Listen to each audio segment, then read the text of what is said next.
Romance novels have captivated readers all over the world throughout history. It is no wonder that Nicholas Sparks has sold millions of copies of his best-selling love story and coming-of-age novel, The Last Song. Published by Grand Central Publishing, The Last Song was released on September 1, 2009, and debuted at #1 on several weekly charts. It also led the Publishers Weekly and New York Times charts for hardback fiction books, and headed the Wall Street Journal's chart for fiction. But what makes The Last Song such a compelling read that is taking the world by storm? The answer is simple. Nicholas Sparks' ingenious style takes readers beyond the written words of an American classical love story and impacts readers' lives in their own personal reality. This mesmerizing novel connects to readers in such a deep, personal way never thought imaginable. I mean, really, who could ever forget their first love?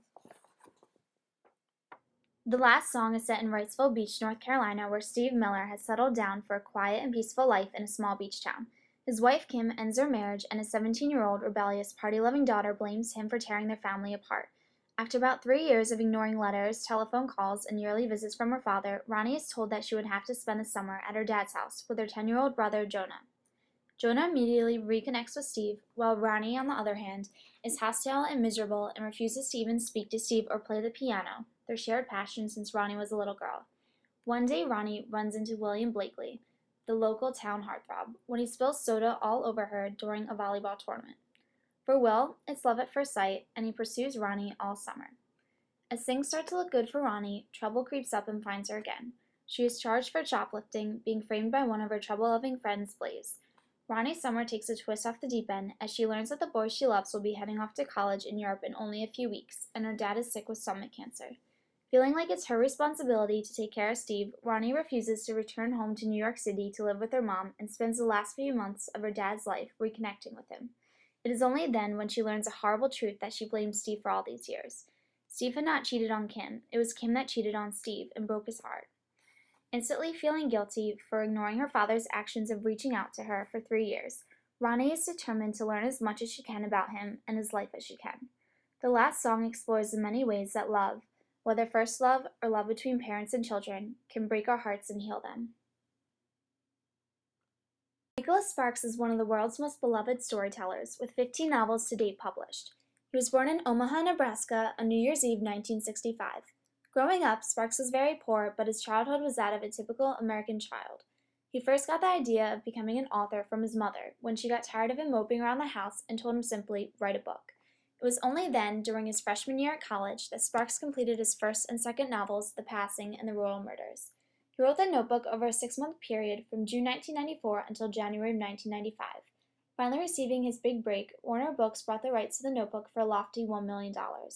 Nicholas Sparks is now the author of 8 New York Times bestsellers and has well over 50 million copies of his books in print worldwide. Not even halfway through his life, Nicholas Sparks has achieved what many only dream of. Nicholas Sparks writes his books on a personal level. He incorporates into his words the feelings that he has experienced in his own life, which perhaps may be the reason why many readers find it so easy to connect to many of the characters in his novels. In The Last Song, one of the main characters, Steve Miller, dies due to stomach cancer. Just like Steve, Sparks' younger sister passed away of cancer. From personal experience, Sparks can bring to life the overwhelming emotions that keep readers turning the pages in his novels and moviegoers from purchasing movie tickets. Production for The Last Song has already started, and the film is set to star Miley Cyrus as Ronnie and Liam Hemsworth as William Blakely. With major stars already on board, The Last Song is projected to be a box office hit, which will only add to the list of achievements for Nicholas Sparks. In Joseph Campbell's work about the metaphorical path to personal transformation, Steve Miller and Okonkwo both navigate through compels 3 major steps. Steve's call to adventure was when he found out that he had stomach cancer. Okonkwo's call to adventure was when the white man came with a new way of life. In The Last Song, Ronnie is the queen of the world and is the woman that changes Steve's life journey. The return stage for Steve is during the last final months of his life when he reconnects with Ronnie. This represents him finally coming home and becoming part of the family again. Okonkwo completed his hero's journey in order to learn that the world changes and nothing is permanent. Both Things Fall Apart by Chinua Achebe and The Last Song by Nicholas Sparks have a character that goes through the hero's journey. The Last Song will continue to enchant readers worldwide as it is a perfect love story and a coming-of-age novel.